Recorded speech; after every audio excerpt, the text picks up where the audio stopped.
भारतात होणाऱ्या पहिल्या वर्ल्ड कपची उत्सुकता आता शिगेला येऊन पोचलेली आहे. राजधानी दिल्लीमध्ये वर्ल्ड कपची जोरदार तयारी झालेली असून विविध देशांच्या खेळाडूचं आगमन राजधानी दिल्लीत झालेलं आहे.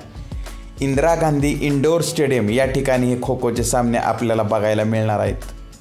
खो खो विलेज या नावाची या ठिकाणी थीम तयार केलेली असून वेगवेगळे खेळाडू, वेगवेगळ्या देशातले खेळाडू या ठिकाणी एकत्र आलेले दिसतात आणि या खेळाडूंनी भारतीय संस्कृतीत आपल्या गाण्यावर जो ठेका धरला तो पाहण्यासारखा होता.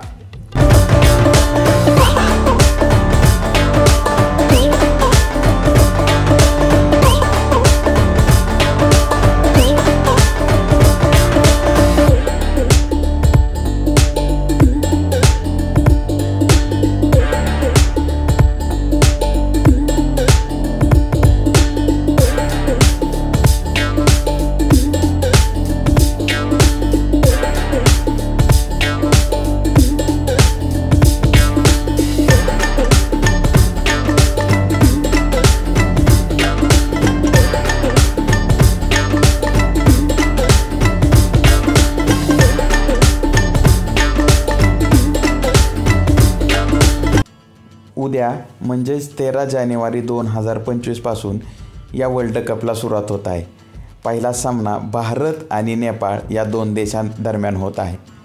आपण पाहताय हा दक्षिण आफ्रिकेचा संघ या ठिकाणी खो खो विलेजमध्ये दाखल झालेला आहे. त्यानंतर भारत देशाचा तिरंगा हाती घेऊन भारतीय संघाचा सपोर्ट स्टाफ स्टेजवर गेलेला आहे. त्याचसोबत भारतीय महिला संघाचे नेतृत्व करणारी प्रियंका इंगळे आणि पुरुष संघाचं नेतृत्व करणारा प्रतीक वायकर यांनी आपल्या देशाचं या ठिकाणी प्रतिनिधित्व केलेलं आहे. प्रत्येक संघ स्टेजवर येऊन त्यांचं या ठिकाणी जोरदार स्वागत करण्यात आलं. बांगलादेश, अर्जेंटिना, ऑस्ट्रेलिया, इंग्लंड, त्यानंतर केनिया, श्रीलंका, नेपाळ अशा विविध देशांनी आपले झेंडे घेऊन या ठिकाणी उपस्थिती दर्शवली होती. राजधानी दिल्लीतील वातावरण आज अगदी खो खोमय होऊन गेलं होतं. द वर्ल्ड गोज खो या घोषणेनं परिसर अगदी दुमदुमून गेला होता.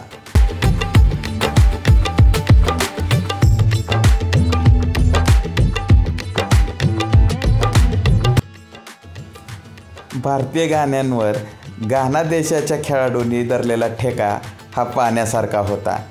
अगदी मनसोक्तपणे आनंद लुटताना गाना देशाचे खेळाडू या ठिकाणी दिसत होते. भारतीय संस्कृतीची विविध रूपे दाखवणारी गाणी या ठिकाणी सादर झाली.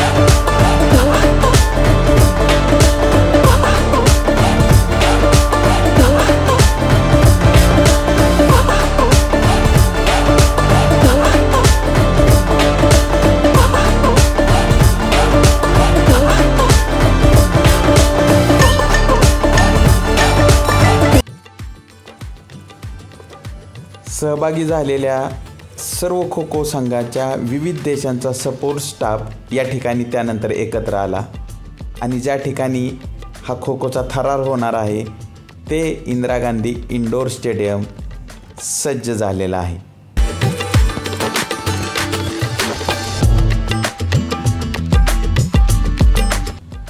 तर भेटूयात उद्या जगातल्या पहिल्या खो खो वर्ल्ड कपच्या पहिल्या दिवसाच्या नवीन माहितीसह.